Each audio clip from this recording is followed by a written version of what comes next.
박근혜 대통령이 전국 교착을 풀기 위해 여야 대표와 3자 회동을 하자고 전격 제안했습니다. 한국은행이 기준금리를 연 2.50%로 유지하기로 했습니다. 국내 주식형 펀드의 자금 유출이 본격화되고 있습니다. 미국의 출구 전략이 임박됐다는 관측으로 안전자산으로 분류되는 선진국의 국채 가격이 급락하고 있습니다. 네, 시청자 여러분 안녕하십니까. 센경제 현장의 임동석입니다. 오늘 우리 코스피 지수 외국인과 투신권의 팽팽한 힘겨루기 속에 강보합으로 장을 마쳤습니다. 구경호 기자 연결합니다. 안녕하세요. 네, 안녕하십니까. 네, 오늘 마감 시황부터 듣고 싶습니다. 네, 12일 코스피 지수는 전날보다 0.21포인트 오른 2004.06으로 거래를 마감했습니다. 전날 뉴욕 증시는 애플의 주가 급락으로 나스닥 지수가 하락하며 혼조세를 보인 가운데 선물 옵션 동시 만기일을 맞은 코스피 지수는 외국인 매수에 힘입어 상승 출발했습니다. 장중 2010포인트도 뛰어넘은 코스피 지수는 투신권의 매도 물량으로 장중 2000포인트 밑으로 내려가기도 했지만 장마판 프로그램 매수세 유입으로 소폭 상승 마감했습니다. 외국인이 6,428억 원어치를 순매수했고 개인은 3,577억 원, 기관은 2,554억 원을 순매도했습니다. 이날 투신은 국내 주식형 펀드 환매 압박으로 4,034억 원어치 주식을 내다 팔았습니다. 프로그램 매매는 1조 986억 원의 순매수를 기록했습니다. 업종별로는 통신업과 의약품이 2% 이상 올랐고 섬유유본과 음식료품, 비금속 광물, 보험도 1% 넘게 상승했습니다. 시가총액 상위 종목 중에서는 SK텔레콤이 4% 가까이 올랐고 네이버가 2.5% 오르며 강세를 보였습니다. 또 삼성전자가 7거래일째 상승했고 삼성생명도 1%가량 올랐습니다. 반면 전날 8천억 원 규모의 대규모 자사주 처분 소식이 전해진 포스코가 2.5% 빠졌고 기아차와 현대모비스도 약세를 보였습니다. 네. 자, 그리고 NHN에서 분할 재상장된 네이버. 이 주가가 거침없이 오르더니 시총 12위인 SK텔레콤과도 격차를 줄이고 있다 하는데 대단하다 싶습니다. 자세한 흐름 정리해 주십시오. 네, 이날 유가증권 시장에서 네이버는 2.54% 오른 52만 5천 원의 거래를 마쳤습니다. 네이버는 재상장한 지난달 29일 46만 원의 시초가를 형성한 후 12일 거래일간 14% 넘게 올랐습니다. 재상장일 당시 15조 8,200억이었던 시총도 이날 17조 3천억 원까지 커지며 시총 상위 13위를 굳혔습니다. 14위인 KB금융과는 3조 원 이상 차이가 나고 12위인 SK텔레콤과는 6,200억 원밖에 차이가 나지 않습니다. 전문가들은 네이버의 주가 상승은 거래가 정지됐던 지난 8월 실적과 사업 성장성, 외국인 매수세 등 삼박적 호재가 작용했기 때문이라고 평가했습니다.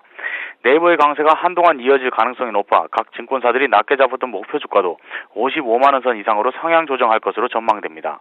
네이버의 이날 주가는 분할 재상장 전 증권가에서 예측했던 평균 가격인 46만 2천 원보다 6만 원 이상 높습니다. 네. 자, 그리고 SK하이닉스에서 이 중국 공장 화재 좀 큰 악재로 작용하지 않을까 염려가 컸는데요. 주가에는 오히려 긍정적이다 이런 리포트가 나왔다고 하는데 어떤 내용일까요? 네, 지난 4일 SK하이닉스 중국 우시 공장에서 발생한 화재가 PC DRAM 수급 개선에 긍정적인 영향을 미쳐 주가에 오히려 호재라는 분석이 나왔습니다. 이날 KDB 대우증권은 화재가 SK하이닉스에 긍정적 영향을 미칠 것이라며 SK하이닉스의 목표 주가를 기존 3만 5천 원에서 3만 8천 원으로 상향 조정했습니다. KDB 대우증권은 화재로 인한 자연 감소한 효과로 올 4분기 이후 PCDRAM 가격이 상승하고 우시 공장이 완전 가동되며 오히려 긍정적인 변수로 작용할 가능성이 높다고 내다봤습니다. 하지만 업계 관계자는 이 분석 보고서에 대해 아직 조사도 끝나지 않은 상황에서 가정이 많은 분석은 믿기 어렵다고 평가했습니다. 원론적으로 공급이 줄어들면 가격이 오르는 것은 당연하지만 화재를 수습하는 과정에서 변수가 많아 이 사건을 호재라고까지 할 수 있나 의문이 든다고 반박했습니다. SK하이닉스 측 역시 아직까지 화재 원인과 영향에 대해 분석 작업이 끝나지 않아 섣부른 판단은 무리라고 설명했습니다. SK하이닉스 관계자는 일부 라인은 재가동했지만 공장이 축구장 4-5개 정도의 크기다 보니 피해 상황과 안전점검, 대책 등을 아직 전부 검토하지 못했다고 설명했습니다. 증권사 연구원들이 공장 전면 재가동이 가능하다고 보는 시점이 2주에서 6개월까지 보고 있지만 아직 정확하게 조사된 바는 없다고 전했습니다. 네, 자 지금까지 증시 소식을 구경호 기자와 함께했습니다. 감사합니다. 감사합니다.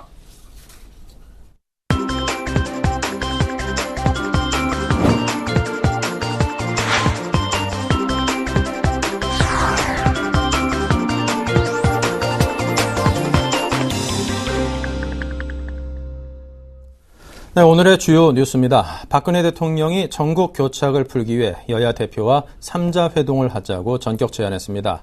이정현 청와대 홍보수석은 오늘 브리핑에서 대통령이 직접 국회를 방문해 국회의장단과 여야 대표들을 만나 상의하면서 국익에 반영되도록 하고자 만남을 제의한다고 밝혔습니다. 현직 대통령이 청와대가 아닌 국회에서 야당과 전국 관련 회담을 하자고 제안한 것은 처음입니다.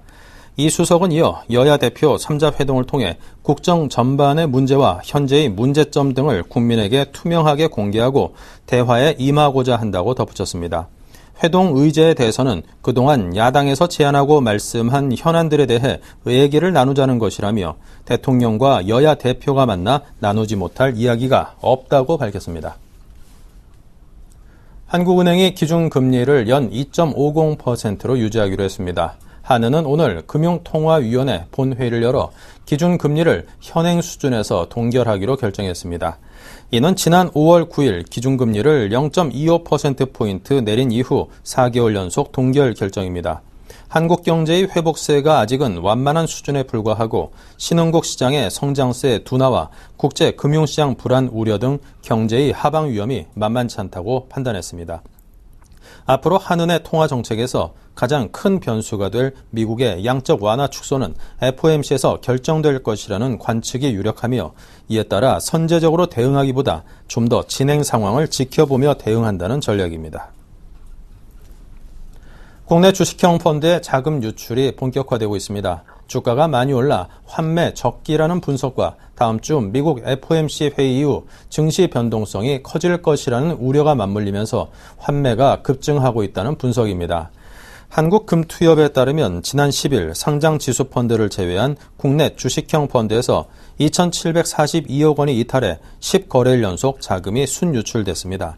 이는 지난 2월 21일 4,294억 원이 빠져나간 이후 6개월여 만에 가장 큰 것이며 10거래일간 순유출 규모는 1조 1,272억 원에 달합니다.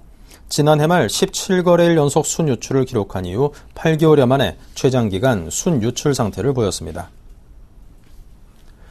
미국의 출구 전략이 임박했다는 관측으로 안전자산으로 분류되는 선진국의 국채 가격이 급락하고 있습니다. 로이터 통신에 따르면 미국과 영국, 캐나다, 독일 등 선진국의 국채가 올해 들어 모두 2% 넘는 손실을 기록하고 있습니다. 채권 펀드인 블랙록은 이 같은 추세가 이어져 올해 핵심 채권 투자가 손실로 마감된다면 지난 33년 사이 세 번째라고 분석했습니다. 미국 10년 만기 국채 수익률은 지난 5월 1.6%대까지 떨어졌다가 1.5%포인트 치솟아 2년여 만에 처음으로 3%를 넘어섰습니다. 영국 국채도 비슷하게 올라 3%를 웃돌았고 유로 채권 시장 가늠자인 독일 국채는 10년 물이 2%를 넘어섰습니다. 운영사 선정 문제로 2년여 출입 통제됐던 한강 세빛 둥둥섬이 내년부터 공연과 전시, 수상 레포츠를 체험할 수 있는 공간으로 다시 문을 엽니다. 서울시와 효성은 오늘 세빛 둥둥섬 제2섬에서 박원순 시장과 이상훈 대표 이사가 참석한 가운데 세빛 둥둥섬 운영 정상화 합의 조인식을 체결했습니다. 양측의 운영 정상화 합의는 사업 시행자가 세빛 둥둥섬을 30년 무상 사용키로 했던 것을 20년 무상 사용, 10년 유상 사용으로 선 기부 체납만 허용했던 것을 후 기부 체납도 인정하는 것으로 변경하는 내용을 담았습니다. 2011년 완공된 세빛 둥둥섬은 임대사업체의 비리와 부실 설계, 시공으로 개장과 동시에 폐장됐습니다. 기아자동차 노사가 올해 임금 협약에 대해 잠정 합의했습니다. 노사는 어제부터 14시간 넘는 마라톤 협상 끝에 오늘 새벽 2013 임금 협약 잠정 합의안에 합의했습니다. 노사는 그동안 12차례 본교섭과 5차례 실무교섭 등 모두 17차례의 교섭을 벌였습니다. 임금 합의안은 기본급 9만 7천 원 인상과 성과 경력금 500%, 800 플러스 870만 원 등이 포함됐습니다. 또 사회공헌기금 20억 원 출연과 주간 연속 2교대 제도 장착을 위한 지원 등에도 합의했습니다. 회사 측은 노조의 부분 파업 등으로 차량 23,271대를 만들지 못해 4,135억 원의 생산 차질이 발생한 것으로 집계됐으며 노조는 잠정 합의안에 대해 13일 조합원 찬반 투표를 벌일 예정입니다. 네, 애플이 지난 10일 신제품인 아이폰 5S와 아이폰 5C를 공개했습니다. 이현호 기자를 연결해서 자세한 제품에 대한 소식과 시장의 반응을 듣겠습니다. 안녕하십니까? 예, 안녕하십니까? 네, 애플이 이례적으로 프리미엄급 또 보급형을 두 가지를 동시에 발표를 했습니다. 시장에서는 어떤 반응을 보이나요? 예, 이번 애플의 행보에서 주목할 점은 신제품 두 개를 한꺼번에 내놓은 것인데요. 기존에 없던 방식으로 이번이 처음입니다. 프리미엄 제품만 판매해오던 전략을 바꿔서 중저가 시장도 본격적으로 공략하겠다는 뜻으로 풀이됩니다. 이 때문에 미국 시장에서 중저가 제품을 집중적으로 판매하고 있는 삼성전자와 LG전자 같은 한국 스마트폰 업체와 대만의 HTC 같은 업체들이 긴장을 해야 된다는 전망이 나오고 있습니다. 하지만 신제품에 대해서 미국 현지를 비롯한 대다수의 외신들은 하나같이 시큰둥한 반응인데요. 스마트폰 대중화 시대에 접어들면서 그동안 기대와 설렘을 보였던 애플의 신제품 발표 행사가 더 이상 소비자에게 어필하지 못하는 게 현실이라는 평가를 내리고 있습니다. 네. 자, 그리고 중저가 모델인 아이폰 5C, 아무래도 중국 같은 후진국을 겨냥한 것일 텐데요. 자, 세계 시장에 어떤 영향을 미칠 거라고 전망들 합니까? 예, 아이폰 5C의 C가 중국이나 저가를 뜻하는 일각의 소문이 있을 정도로 애플이 중국 시장과 저가 시장을 진출할 거라는 그 업계의 기대가 있었지만 이에 미치지 못한다는 게 대체적인 평가입니다.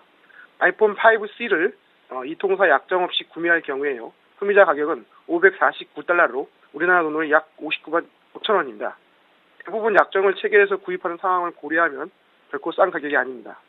국내 출시 제품과 비교해도 출고가는 5, 60만 원대인 삼성전자의 갤럭시 팝, LG전자의 옵티머스 LT3, 그리고 펜텍의 S5 스페셜 등과 같은 시장을 형성할 것 같은데요. 결코 저가는 아니고 중가에 가깝습니다. 중국 시장의 경우도요. 지난해 휴대전화 평균 가격이 143달러와 비교하면 매우 격차가 크고 세계 휴대시장의 평균 가격인 166달러와 견줘봐도 세급절이나 됩니다. 이 때문에 우리 외신들은 생각만큼 저렴한 휴대폰은 아니라고 평가를 내리고 있습니다. 자, 그렇다면 신제품 출시에 대응하기 위한 우리 국내 업체들의 반응도 궁금한데요. 자, 그렇다면 삼성에 빼앗긴 이 애플의 선두 탈환 과연 가능할지 어떨지 궁금합니다. 네, 국내 업체들은 애플이 미국 현지 시간으로 10일 선보인 아이폰 5S와 아이폰 5C에 대해서 깜짝 놀랄 만한 혁신은 보이지 않고 소문대로인 것 같다는 게 대체적인 평가입니다. 아이폰 4에 이어서 눈에 띄는 기술은 역시 없고 사양도 삼성전자와 LG전자, 펜텍 같은 국내 제조 3사와 대동소이하거나 일부 성능은 못하다는 분석을 내놓고 있습니다. 그리고 판매 전략이 프리미엄 제품뿐만 아니라 보급형 시장을 노리는 쌍끌이 전략으로 바뀌면서 삼성전자를 비롯해 국내 제조사들처럼 판매 대상을 확대했지만 이미 제품 라인업이 다양한 국내 제조사에 커다란 영향을 미치지 못할 것이라는 게 대책 분석입니다. 국내 업체들은 다만 신제품 출시를 다소 앞당길 것으로 보이는데요. 예를 들면 삼성전자가 내년 초에 선보일 것으로 예상되는 갤럭시 S5가 연말에 출시될 수 있을 것이라는 관측이 나오는 게 같은 맥락입니다. 따라서 아이폰만이 갖고 있던 혁신 경쟁력이 전혀 없고 현재 스마트 시장의 대세를 바꾸기는 힘들기 때문에 삼성전자에게 빼앗긴 선두타라는 버겁다는 게 대체적인 평가입니다. 네. 자, 그렇다면 국내외 출시 일정 어떻게 잡혀 있나요? 예. 아이폰 5S와 아이폰 5C 두 제품 모두 다 이달 20일 미국과 호주, 캐나다, 중국, 그리고 프랑스, 독일, 일본, 싱가포르, 영국 등 1차 출시국 9개의 우선 판매에 들어갑니다. 중국 시장을 고려해서 그런지 이번에는 중국이 1차 출시국에 새롭게 진입했는데 눈여겨볼 만합니다. 반면 한국은 이번에도 제외됐는데요. 삼성전자 같은 국내 업체의 경쟁을 의식한 측면이 있는 것으로 보이는데요. 현재로서는 우리나라의 경우 100여국의 이통사에게 판매가 들어가는 12월 말에나 출시가 될 것으로 보입니다. 네, 좀 더 기다려야겠군요. 지금까지 정보산업부의 이현호 기자와 함께했습니다. 감사합니다. 예.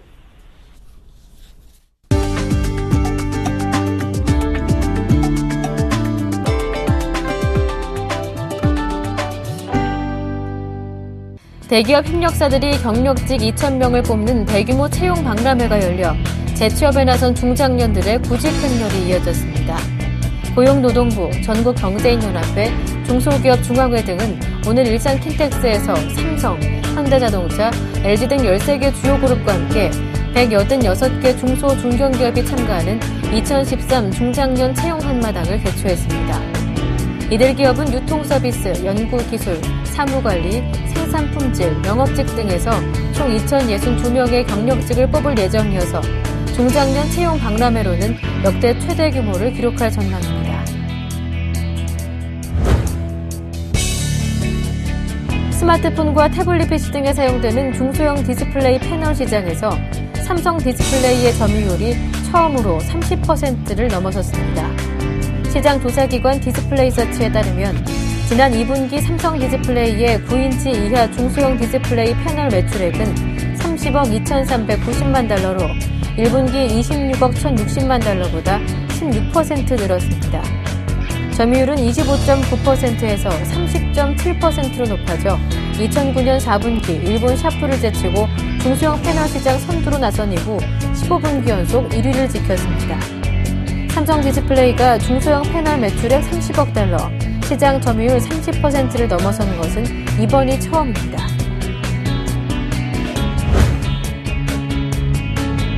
강관업체 세아제강이 노조의 파업으로 진통을 겪고 있습니다. 세아제강 노조는 지난달 30일 찬반 투표를 거쳐 무기한 파업에 돌입했습니다. 이 회사 노조가 파업에 들어간 것은 1988년 이후 25년 만입니다. 파업 사태는 1차적으로 사측과 노조 간 임금 인상률 부문의 견해차 때문에 빚어진 것으로 알려졌습니다. 사측은 3.2%의 기본급 인상을 제시했지만 노조는 8.8% 인상을 요구하고 있습니다. 여기에 정년 연장, 일요일 휴무, 해외 연수 확대, 학자금 전액 면제, 상여금 인상 등의 사안에서도 견해차가 큰 상황입니다.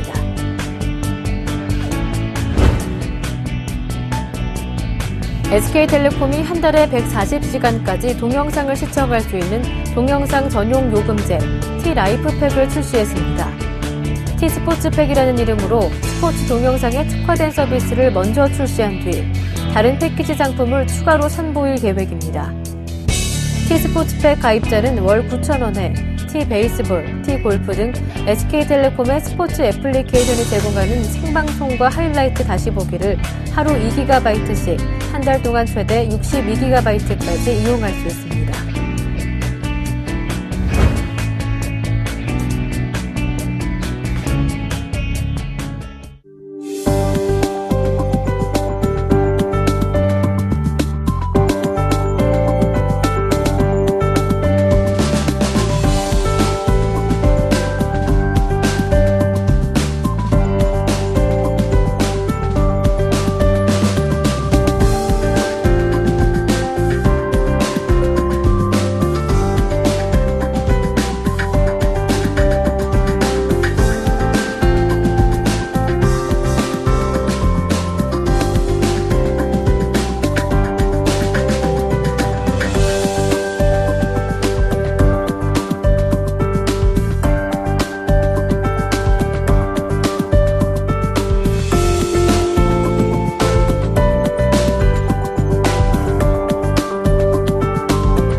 네, 이상으로 센 경제 현장을 마칩니다. 감사합니다.